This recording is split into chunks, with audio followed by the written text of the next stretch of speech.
Here we'll stop for a moment with coding, and we will look actually how it happened that when the semantics started playing an important role. The evolution of HTML5 and its semantic elements represents a significant leap forward in web development. Since then, web became slightly more complicated, taking into account also what we don't see, but also what machines are reading. And as we look in the future, actually, let me open this image in review to be easier. So first, it was rather basic HTML. Then we had HTML5, so multimedia, etc. And we had somewhere in between, we had introduction of the semantic HTML, like article, section, nav, header, footer, and so forth.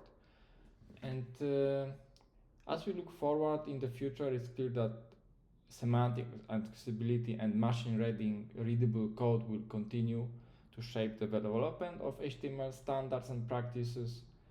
And you can see that the current, this is still relatively future, but what started picking up is still ongoing activities, increase of emphasis on accessibility and SEO, and growing adoption of microdata and rich snippets, what we have seen in the previous class.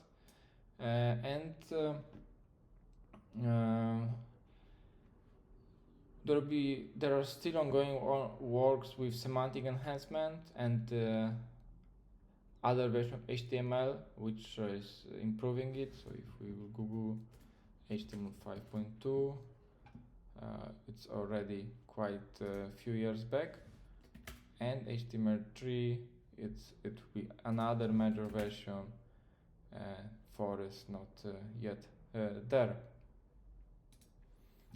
And now we are trying, or actually they are the W3C and other organization, what View CG, they are trying to integrate with AI and machine learning, because now that's very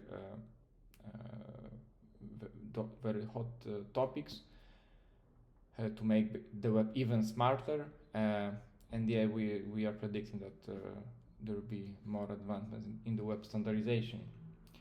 And in the next coming classes, we'll explore some of the current trends and future directions in the use of semantic HTML. And there will be also a couple of code examples. Some will work, some it's just a future or even guesses what can be there. So we will illustrate these concepts. Wherever it's possible, it will work. Sometimes it will be just like a brainstorming or predictions, actually what could be there.